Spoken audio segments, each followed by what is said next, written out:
மேலும் இது தொடர்பான கருத்துக்களை தெரிவிப்பதற்காக பத்திரிகையாளர் திரு ஜீவ சகாப்தன் இணைப்பில் இருக்கிறார். வணக்கம் சார். வணக்கம். இப்ப இபிஎஸ்க்கு எதிராக 3 பேரும் ஒன்று சேர்ந்திருக்கிறாங்க. இப்ப இந்த 3 பேரும் ஓரணியில் சேர்ந்திருப்பது அதிமுகவுக்கு ஏதாவது அழுத்தத்தை கொடுக்குமா? குறிப்பா இபிஎஸ்க்கு ஏதாவது அழுத்தம் ஏற்படுமா இதனால? இல்ல, இந்த நிலைதான் எப்போதுமே இருக்கு. என்று இபிஎஸ் தலைமை வந்ததோ அப்போது இருந்தே தென் மாவட்டங்கள் எல்லாம் பழைய மாதிரி அதிமுகவினுடைய உறுப்பினர்கள் உற்சாகமாக இல்லை. அவர்கள் இது தனக்கான கட்சியாக இல்ல, தங்கள் கையில இருந்து இது போயிருச்சுங்கிற உணர்வு தென் தமிழகத்தை சேர்ந்த முக்குளத்தோருக்கு இருக்கு. ஏன்னா திண்டுக்கல் மாயத்தேவர் பெற்று தந்த சின்னம் ரெட்டலைங்கிற உணர்வு சென்டிமெண்டா அங்க பாக்குறாங்க. ஆனா இப்ப எடப்பாடி அவர்கள் தலைமையேற்றதுக்கு அப்புறம் இது ஏதோ ஒரு சமுதாய கட்சி மாதிரி மாறிடுச்சு, ஒரு மாநில கட்சியா இல்ல, எல்லா சமுதாயத்திற்குமான கட்சியா இல்லைங்கிற உணர்வு அதிமுகவினர் மத்தியிலேயே இருக்கிறது. இதுல மேற்கு மண்டலத்தை சேர்ந்த செங்கோட்டையனும் அவ்வப்போது போர்க்கொடி தூக்குகிறார். ஒருங்கிணைப்பு பணி என்ன சொல்லுவேன்னு சொல்லிட்டு இருந்தாரு. இதுல நம்ம கவனிக்க வேண்டியது, செங்கோட்டையனும் இதில் உறுதியா இருக்கிறார். அதாவது ஓபிஎஸ் டிடிவி இதனுடன் செங்கோட்டையனும் இருக்கிறார். அப்படிங்கிறப்ப ஒட்டுமொத்தமா அதிமுகவில் ஒரு அதிருப்தி அணிங்கிறது வலுவாக இருக்கிறது அப்படிங்கறத அங்க கவனிக்க வேண்டியது. ஏன்னா அதிமுகவினுடைய வெற்றிங்கிறது ஒவ்வொரு முறையும் தென் தமிழகத்தை தவிர்த்து விட்டா அதிமுகவின் வெற்றி என்பது சாத்தியமே இல்லாத ஒரு விஷயம். இப்ப கடந்த தேர்தல்களையும் ஓபிஎஸ் டிடிவியை தவிர்த்ததற்கு அப்புறம் அதிமுக படுதோல்வி தென் தமிழகத்துல போகுது. 3வது 4வது இடத்துக்கு போகக்கூடிய அவல நிலைக்கு போகுது, டெபாசிட் போகுதுங்கிற மாதிரி சூழல்லாம் பார்க்கும்.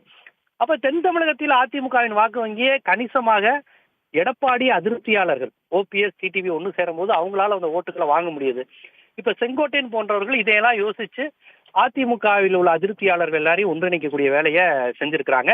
அதுவும் இன்னைக்கு இந்த தேவர் ஜெயந்தியை முன்னிட்டு இவங்க செஞ்சிருப்பதுதான் மிக முக்கியமான அரசியலா பார்க்கணும். ஏன்னா இப்ப எடப்பாடியோட திட்டமே இதை வைத்து நம்ம ஒரு முக்குளத்தோர் ஒரு அப்பீஸ்மெண்ட் அரசியல ஜெயிச்சிடலாம் தான் அவர் யோசிக்கிறாரு. ஏன்னா முத்துராமலிங்க தேவருக்கு நான் பாராளுமன்றத்துல பேச போறேன், மோடிட்ட பேச போறேன் இப்படின்லாம் அவர் சொல்லிட்டு இருக்கிறாரு.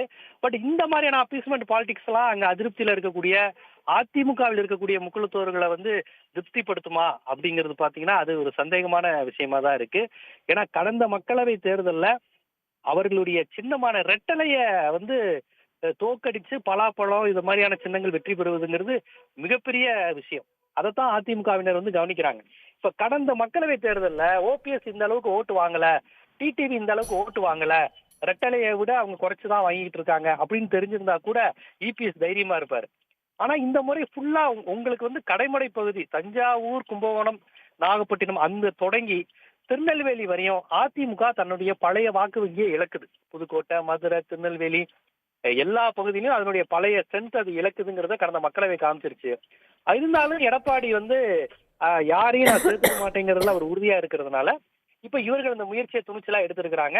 இந்த தேவர் குரு பூஜையை தனக்கு சாதகமாக்கிக்கலான்னு இபிஎஸ் யோசிச்சிருக்காரு. அவங்க அந்த தேவர் குரு பூஜையிலேயே இல்ல அதிமுக அதிருப்தி குழு தான் ஸ்ட்ராங்கா இருக்கு அப்படிங்கிற அந்த செய்தியை இப்ப கவனத்துக்கு கொண்டு வந்திருக்காங்கன்னு தான் நான் பாக்குறேன்.